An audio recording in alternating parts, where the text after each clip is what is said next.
Ռազմավարական միավորման անդամներն են, ալյանսի անդամներն են, ռազմավարական կազմակերպությունները, ոնց դա ծնվեց, ոնց դա զարգացավ 2020 թվականից պատերազմից հետո, երկրորդ Արցախյան արշավից հետո, երբ մենք որպես հասարակություն հասկացել ենք, որ մենք ունենք բաց թողումներ եւ հասկացել ենք այդ բաց թողումներից մեկը հասարակության անպատրաստությունն է, այն անձնավորությունները, որ անցել են պատերազմով, ունեցել են այդ փորձը, հասկացել են, որ պիտի հասարակությունը պատրաստի։ Պատրաստության ճանապարհը պիտի անցնի ուրիշ մակարդակի վրա, այդ աշխատանքները պիտի անցնի ուրիշ մակարդակի վրա։ Եվ այդ ժամանակ Հայաստանում ծնվել են եւ սկսել են զարգանալ տասնյակ կազմակերպություններ, որոնք իրաց արժեվ հարց էին դնում, ոնց պատրաստել հասարակությանը ապագա ճգնաժամի եւ պատերազմի։ Բայց երբ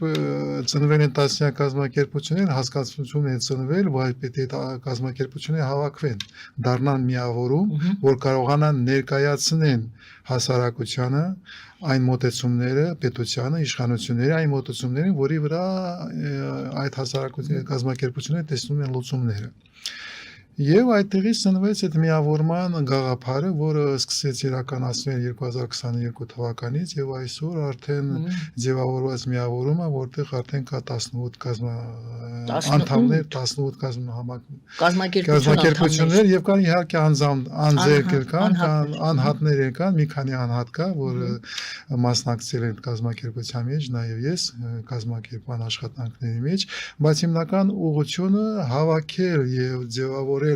այն խնդիրները, այն մարտահրավերները, որը իշխանությունը, պետությունը եւ հայությունը, հայ ժողովուրդը պետք է լուծի, որտեղ մենք պատրաստված ենք պատերազմի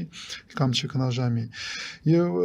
տրամաբանորեն միավորումը եկել է այն գաղափարի, այն մոտեցումների, որը ձևավորված է համապարփակ պաշտպանության անվտանգության համակարգի ձևավորման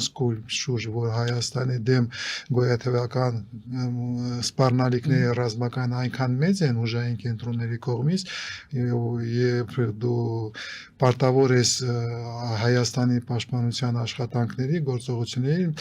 միավորես եւ բերես հայ ժողովրդի ներուժը։ Միայն հայկական պետությունը չի կարող այդ խնդիրը լուծի։ Հայաստանի պաշտպանությունը բամեն հայի յուրաքանչյուր հայի մոտեցումը եւ մոտեցումը պիտի լինի։ Մենք ամենը պիտի իրաց տեղը տեսնենք այդ գաղափարի, այդ համակարգի ներքո։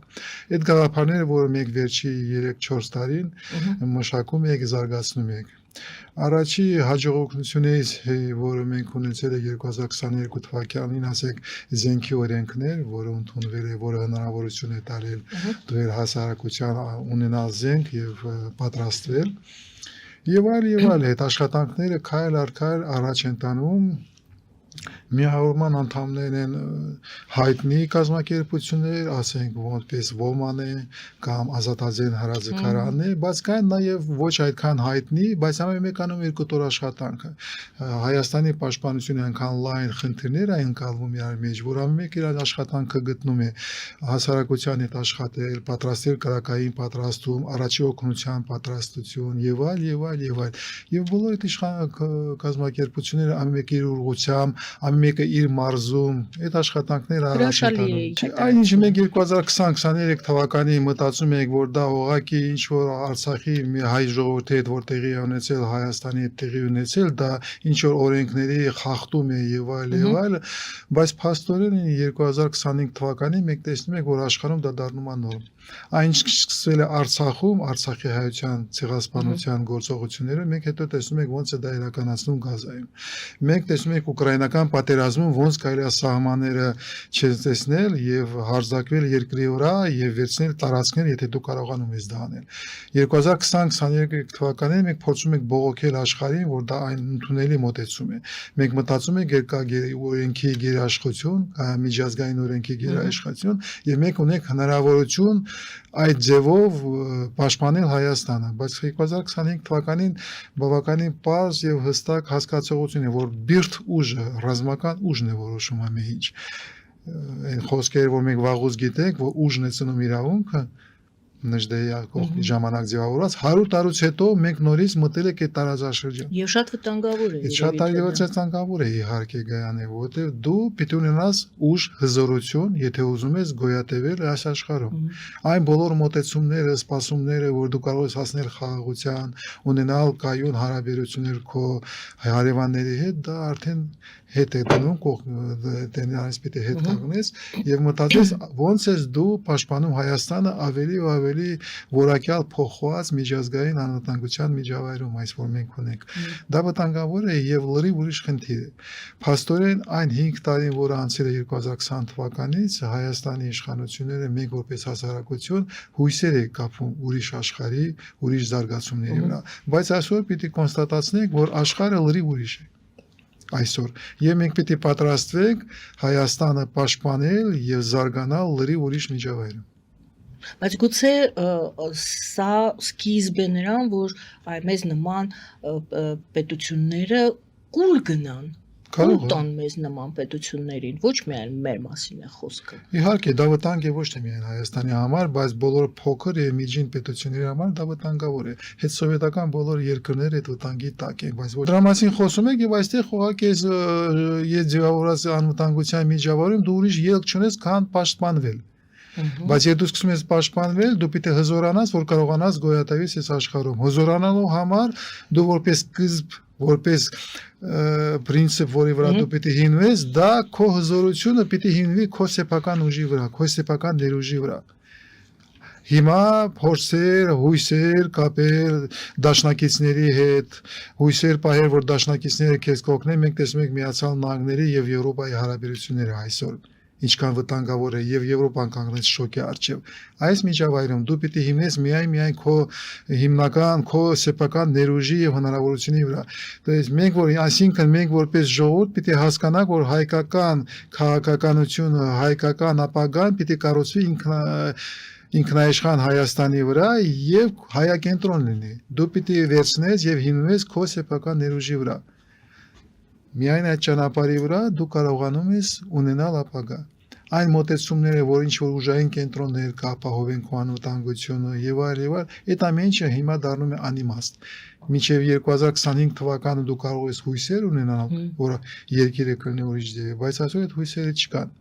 Այստեղից հարց աճում ոնց Հայաստանը կարող է պաշտպանել իրան։ Եվ այստեղից նորից մենք պնդում ենք մեր հայտարարության մեջ, որ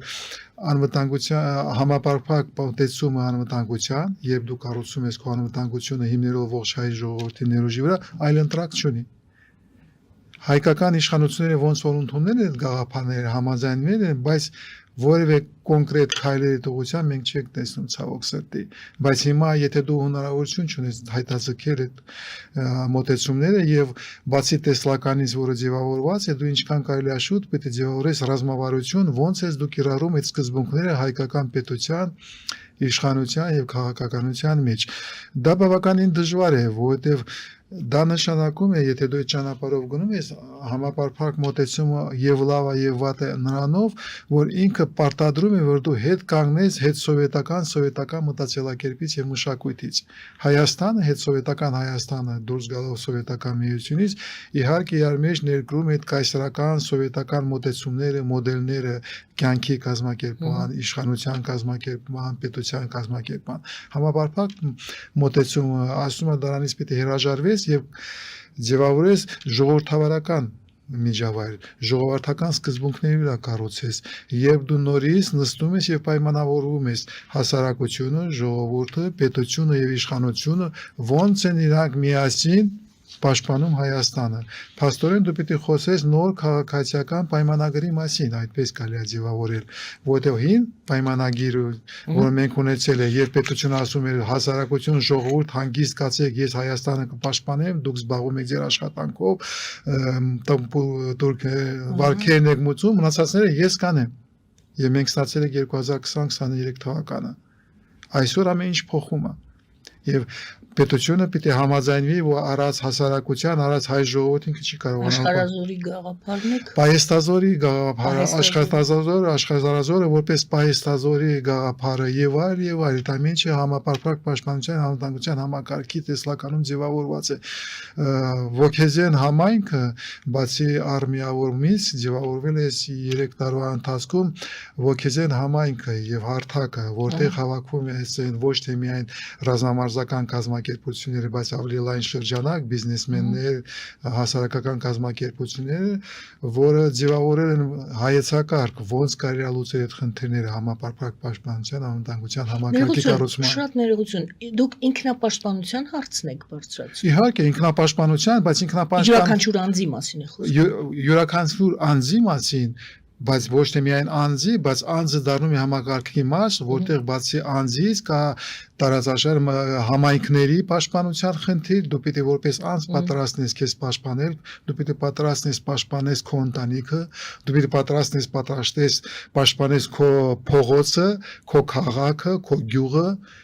քո մարզը, քո համայնքը, եթե սփյուռքում ես պիտի պատրաստես, ինչը մենք տեսնում ենք Սիրիայում այնինչ տեղի ունենում հայկական համայնքը պիտի պատրաստեն իրան պաշտպանել դուք համայնքները եւ քո պետությունը պիտի պատրաստես պաշտպանել то есть համապարփակ մոշտեցումը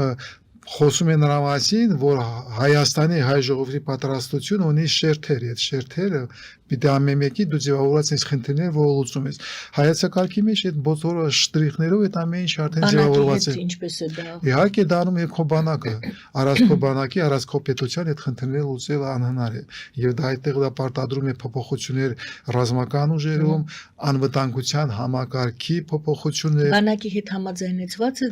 այդ ամեն ինչը կարելի է անել միայն ու միայն բանակի հետ համաձայնացված իհարկե դու որպես հասարակություն կարող ես ինչ որ աշխատանքներ անել բայց պատերազմի վարումը դա պետությունն է վարում հասարակությունը պատերազմ չի վարում ժողովրդի պատերազմն է վարում իշխանությունն է ղեկավարում պատերազմը եւ տանող ղեկավարում բարձր ռազմաքաղաքական ղեկավարությունը առանց դրա անհնար է պատերազմի մեջ հաղթել եւ վարել պատերազմ բայց մենք որպես հասարակություն մինչև Հայաստանի իշխանությունը եւ պետությունը պատրաստ չէ լայնածավալ ման փոխակերպման, որովհետեւ դու պիտի խոսես փոխակերպման մասին եւ դու փոխում ես քո մոտեցումները ոնց ես պաշտպանում Հայաստանը, հասարակությունը կտոր աշխատանք առաջ է տանում։